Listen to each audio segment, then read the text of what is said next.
Hello Boro fans, this is the post-match show here on Boro Fan TV. I'm Joe, I'm being joined by Gessie and AJT. We've been beaten 1-0 in the Carabao Cup by Burton Albion.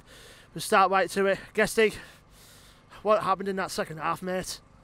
What happened in that second half, we got out-thought and out-battled by a club in the league below us. I dare say, obviously Nigel Clough, loads of experience, but like you say, we've got a manager there with loads of experience. You look at our touchline and you see Tony Pulis barking orders. I don't see why there's a need to bark orders when he's had the players since last Saturday after the game. Tell them what they need, tell them what they need to do, and then his assistant, who's older than Eston Hills, that's what we have to deal with as Boro fans. We've got Tony Pulis getting on in life, had a great career in football, but his type of football don't work no more. And whoever the assistant manager is, he's older than Sam me. Ellis, he's older than my dad. Yeah. And it's an absolute... tonight, it is an embarrassment being a Boro fan, mate. Yeah.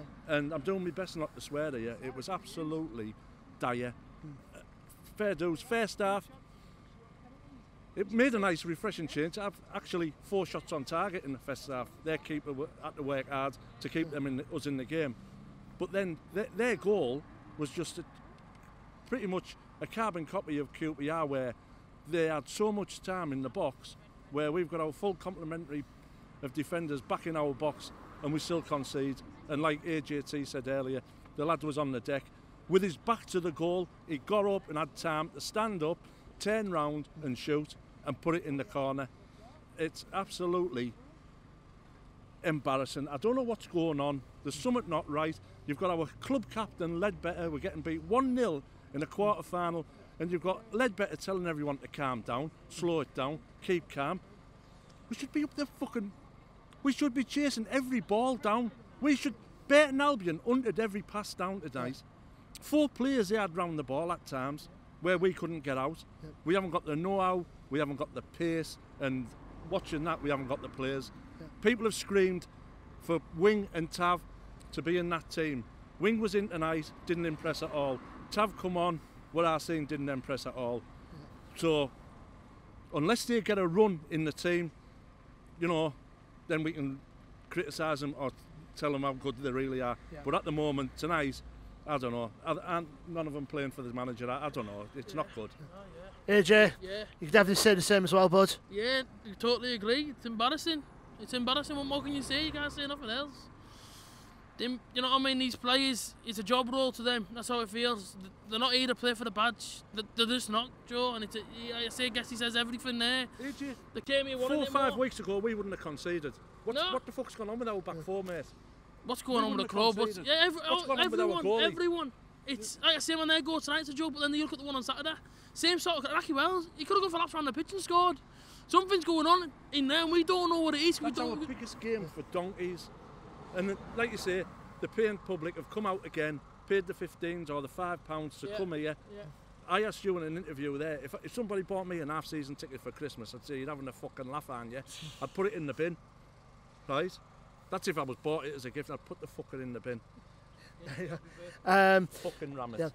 Yeah, like I say, lads, I think Burton showed they wanted it more in the second half. And yeah, because we didn't want it at all. That's why they showed it they wanted in the second half, because we didn't put up a fight. That's why they won the game. I guess he says it was chasing everything down. We were bollocks. With Joe, let's not sugarcoat things. We've been crap since the month of August. We've played a League One team and failed to break them down and score at home on our turf in a quarter-final. It's a quarter-final of a cup competition. You're at home and you're failing to turn a League One team over. You know, even if we'd have got a draw, fair enough.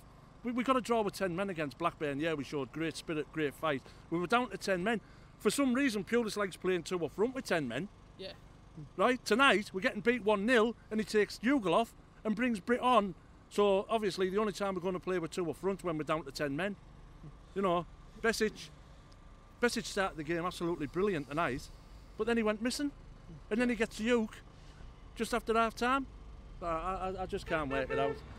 Well, lads, that's over and done with now. We've got to concentrate on the league. Start with Reading at the Medeski on Saturday. We've got to concentrate on the league, are we, Joe, mate? Reading away on Saturday. What's going to happen there? Well, it's pretty much, you know, they're a dire side. The flame with relegation zone, I mean, it's something we've got to take, Gessie. I mean, look at Joe. We've just been beat at home off Burton Albion. I don't know how many times I've got to say it. We've been beat at home at Burton Albion. I'll ask you, Joe, are we going to get out at Reading on Saturday? It depends, mate. Not particularly what we had tonight. We've got to improve. And if you're not improving... Right, we've been saying we've got to improve for the last 6 weeks now. Like you say, someone said earlier, 1 win at home since September. That's supposed to be Fortress, Riverside. Yeah. And people are coming. People are coming. They're number 4 and they're number 8 tonight. Ran the show. Yeah. I feel ignorant not knowing the names. They were absolutely fantastic. Oh, yeah, great footballers. You know, absolute. As for Saturday, we'll go down. We'll have a good laugh in the van. Yeah. We'll come home. The lads will fall asleep because there'll be nothing to talk about. Well, it's true though, but the thing is, we're going to have a great day, but the match won't be any good. Sure. And if... Listen, we're papering over cracks, right? If we just go, that's what we're doing. Yeah, we're papering over cracks. You know, you're going, oh, Reading next. You know, got to get a win there. If you look at a league table based on form in the last 10 games, 10, 15 games, we're down there. We're probably close to the relegation zone on a league table based on form. It's not good enough. You can't just say 1 win in the last 5 we've had.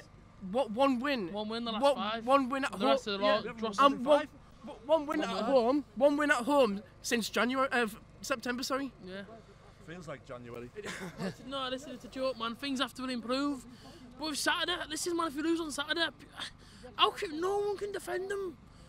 You know what I mean? It's Middlesbrough Football Club, and like you say, it's supposed to be a Fortress. 1 win since September. It's all embarrassing for me. It's killing us as fans, man. It's hurting. It's... I don't know. I don't know what more I can say. I mean, guys, you know, even though Reading are without a manager, they still can be dangerous at places. Like they showed at Rotherham when they drew 1-0 with them last Saturday, and I would agree they're going to come attack all guns blazing, managerless or not. And what would you say we need to counteract that with? Here, Joe. Attacking, Joe, football. Right. Yeah. You were Reading. You were the Reading striker. Yeah. Right. You've just watched that tonight. I'm licking my lips. Right.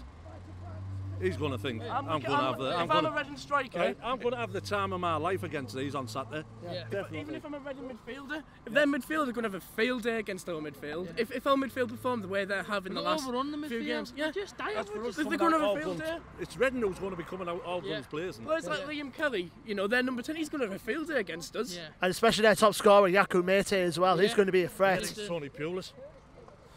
Then again, lads. if you should check out the interviews, particularly AJT's guys, it's going to be a corker. Anyway, it's our Christmas period over and done with. Now we've got to roll out to Reading. Until then, guys, this has been the post-match show here on Boro Fan TV. It's goodbye from AJT. And it's good night from and it's goodbye from Gessie. Goodbye from Ryan. Good night. And until then, guys, we'll see you guys on the 22nd of December against Reading at the midday ski. Until then, up the Boro.